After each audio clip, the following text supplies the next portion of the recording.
Fomer FARC Cambatant Griselda Lobo will be the second vice president of the Colombian Senate. After long-time discussions, EU leaders finally agreed on Tuesday on a package to confront the biggest recession in the bloc's history. The African Union will hold a mini-summit to discuss the conflict erupted by the mega dam Ethiopia is building on the Blue Nile River.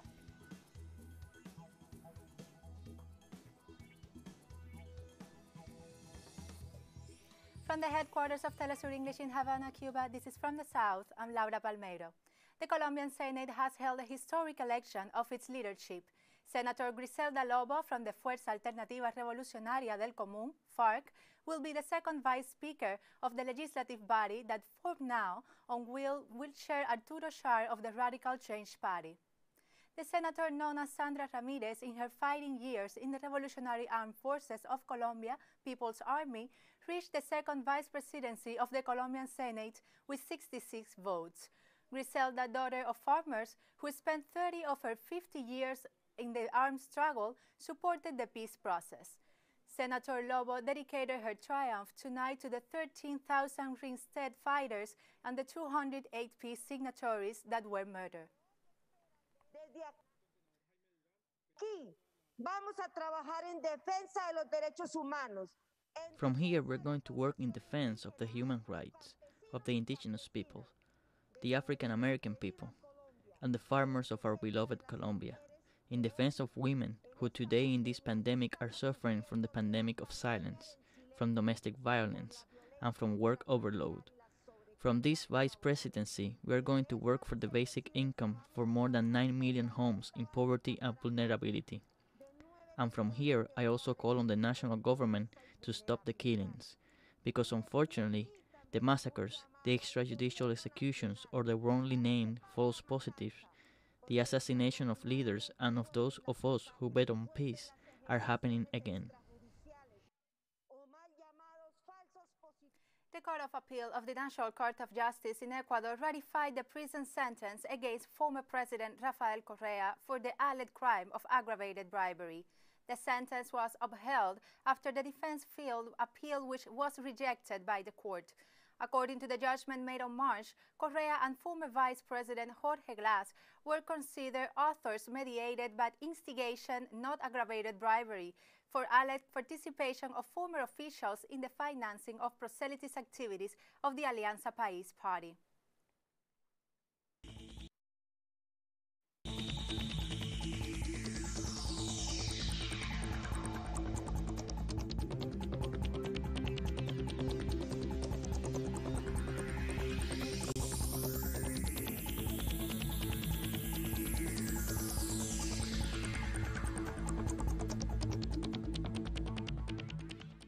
Cuba welcomed the 38 health personnel of the Henry Reef Brigade who were in Italy supporting this European country in the fight against COVID-19.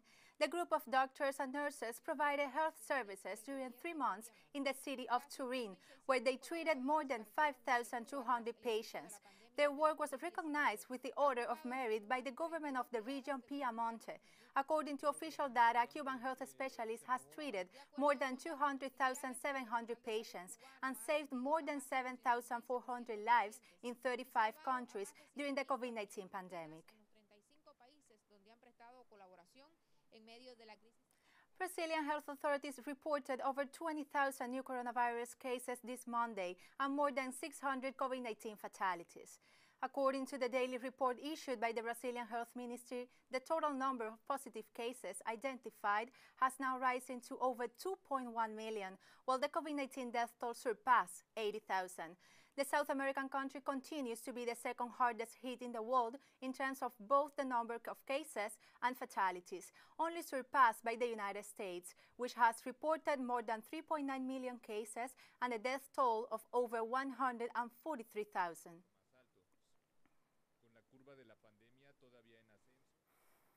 Paraguay's leaders have analyzed the progress of the country's smart quarantine and the resources needed to implement the post-COVID-19 economic recovery plan.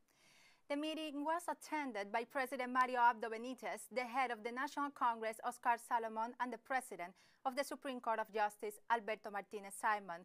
The agenda discussed the progress of the smart quarantine imposed from May, as well as the recovery plans that authorities should implement in the wake of the crisis caused by the novel coronavirus pandemic. The meeting also addressed the complicated situation in border cities, virtually paralyzed since the imposition of measures in March to prevent the spread of the virus.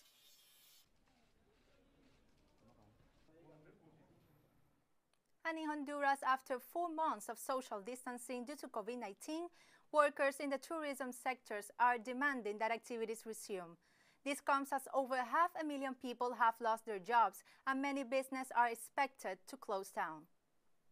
Santa Lucia is a tourist town, 15 minutes away from Tegucigalpa. 70% of its population lives off tourism, and they say they can no longer handle the situation. The sales are not good. We are locked up and people hardly walk outside. There's no money. I sell whatever little I can. The situation has worsened dramatically because a client that would spend $100 with us today only spends $10 because there is no money. Some restaurants have reopened, but only for over-the-counter service, while hotels have been open for 4 months with zero revenue. Hotels are closed because there cannot be a crowd of people anywhere, so we are still waiting, even after the so-called smart reopening. We have been waiting for this virus to go away finally. Tourist stores have already lost nearly $6 million in revenue. The situation is being evaluated by municipal authorities in order to find answers. Little by little, measures are being taken to allow certain spaces to be reopened. So we hope that by next week, there more restrictions are eased, so more business begin to operate, keeping biosecurity measures in place. Meanwhile, the economic sector proposes that the government provide low-interest loans to prevent mass unemployment. It's important for the state to create sources of credit and financing so we can reverse these effects and small companies can be remade and take on a new way of life. The Honduran Chamber of Tourism estimated that tourism is the most affected sector by the COVID-19 emergency, reaching more than $1 billion in losses since the start of the pandemic. I will be right back, so don't go away.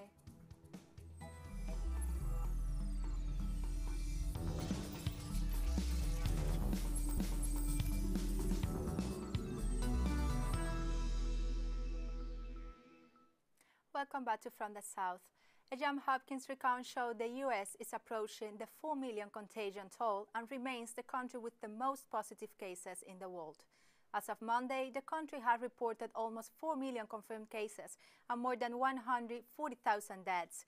With over 5,000 deaths and 10,000 new infections, Florida is the new nation's virus epicenter, along with the Texas and Arizona.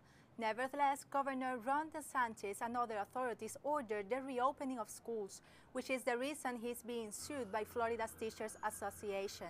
Miami-Dade County Mayor Carlos Jimenez and Education Commissioner Richard Corcoran are being sued as well. Most of the 85 young children in South Texas County have contracted the coronavirus this month amid a surge in the state. A health official said the county, which is home to more than 300,000 people, is one of the several COVID-19 hotspots in Texas. The figure of the 85 infants, and this is a factual number. Very important to highlight all that Q&A. I'm going to try to do a synopsis. That's a factual number. 85 is a total cumulative number, and it's presented in the context of a larger discussion, which is the coronavirus pandemic and how serious it is. And it makes sense to cite this statistics. It illustrates that no one is naturally immune to the virus. President Donald Trump threatened on Monday to send more military-guarded enforcement into U.S. cities to quell the anti-racism protests, a move he called necessary security action and critics labeled a year of election political stunt. After the Department of Homeland Security deployed scores of Border Patrol police and federal marshals to Portland, Oregon last week, Trump said he could do so in order to Democrat-led cities. According to reports, DHS was preparing to send 150 paramilitary personnel to Chicago after police there clashed with demonstrators seeking to tear down a statue of Christopher Columbus. Separately, 63 people were shot and 12 killed over the weekend in ongoing gun violence, according to local media.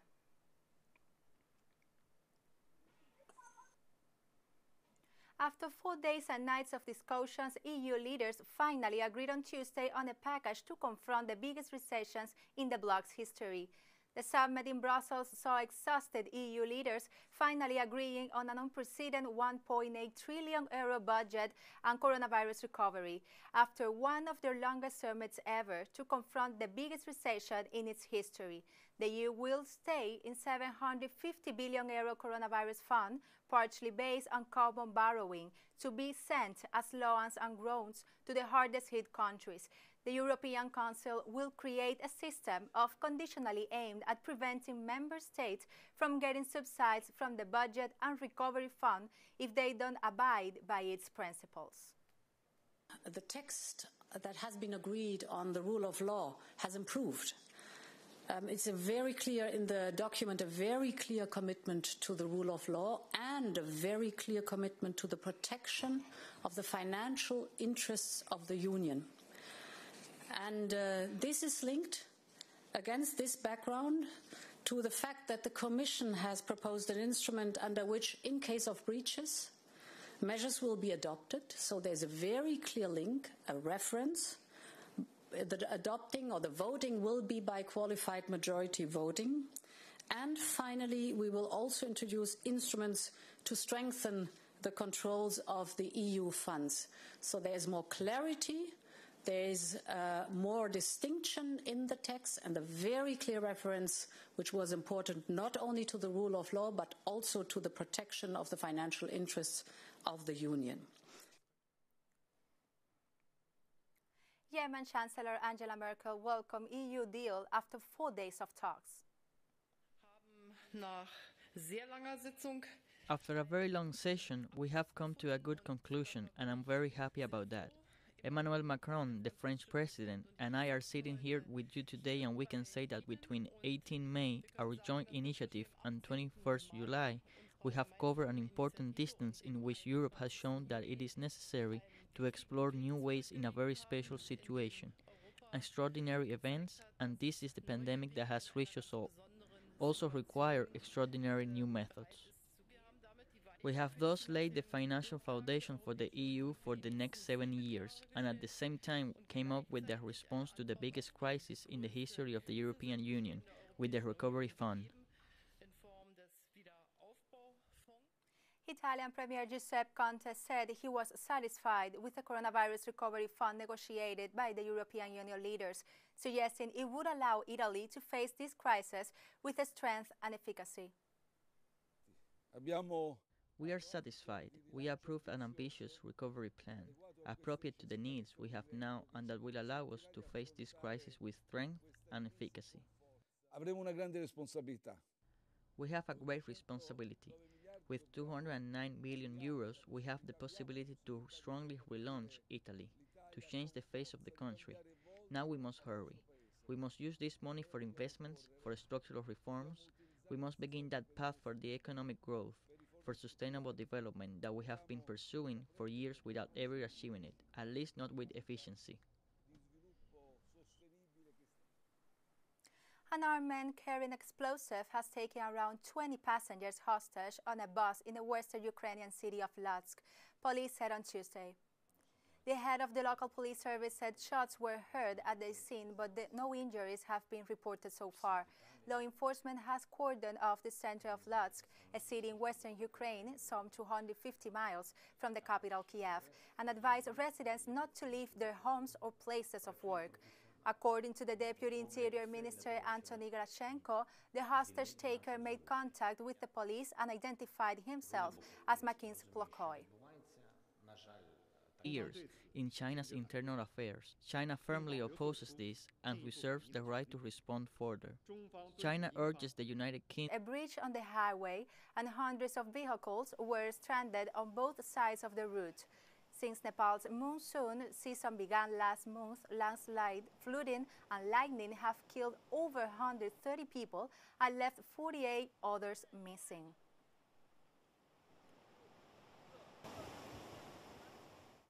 Sudan's former President Omar al-Bashir ousted amid a popular pro-democracy uprising last year, when on trial Tuesday over the military coup that brought him to power more than 3 decades ago. The Khartoum trial comes as Sudan's post-revolution transitional government has launched a series of reforms in hopes of fully rejoining the international community. Sudan has also pledged to hand over Bashir to the International Criminal Court to face trial on charges of war crimes and genocide in the Darfur conflict, which left 300,000 people dead and displaced 2.5 million in a scorched earth campaign against a 2003 insurgency. And Ebola cases in Western Democratic Republic of the Congo have risen to 60, with funerals a particular concern of the spread of the disease, according to the World Health Organization statement on Monday. World Health Organization emergency expert Mike Ryan said another 3 cases were detected at the weekend, making a total of 56 confirmed and 4 probable infections. Is an outbreak announced last month in DRC's Ecuador province. The outbreak is DRC's 11th since Ebola was identified in 1976. Equator province includes part of the River Congo, a large geographical area where communities are linked across and people travel long distances. 30 kilometers up the road, we reached a distribution center. The Bishop of Pemba, Luis Fernando Lisboa, has condemned the world's indifference about Islamic extremist attacks carried out in Mozambique. The attacks have been targeting the northern region of the African country since 2017 and have increased in the past months. According to the non-governmental organization, the Armed Conflict Location and Event Data Project, more than 1,000 people have been killed since the extremists launched their violent campaign. Tens of thousands have been internally displaced, many of them fleeing to Pemba, the capital of Cabo Delgado province. Bishop Fernando has become a common voice denouncing the situation, alerting on the consequences of the trauma of the war. The world has no idea about what is happening here because of indifference. Also, we got used to wars. There's a war in Iraq, a war in Syria, and now there's also a war in Mozambique. So we don't have yet that solidarity that we should have. When people are not in it, when they don't feel it in their own skin, they don't see it with their own eyes, it's harder for them to understand. I can understand that, but the more we get in touch with the reality, the more we show interest, and the more we see what is actually happening, then we see it for its dimension. We cannot treat people like numbers. They are people, and behind every person there's a story. There's trauma from this war, either because they lost their home, or because they saw their families being killed, or because some of their relatives are missing. Iraqi Prime Minister Mustafa al-Kadhimi arrived in Tehran on Tuesday in his first visit abroad since taking power. Kadhimi, who was greeted by officials at Beirut airport, is expected to meet President Hassan Rouhani and Supreme Leader Ayatollah Ali Khamenei, among other senior officials. Kadhimi rose to the primeship in May after serving as the head of Iraq's National Intelligence Service for nearly 4 years. The Iraqi Prime Minister formed close ties to Tehran, Washington, and Riyadh during the time, prompting speculation he could serve as a mediator among those countries.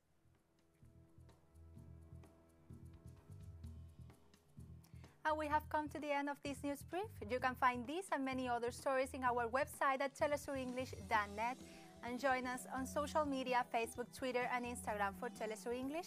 I'm Laura Palmero. Thank you for watching.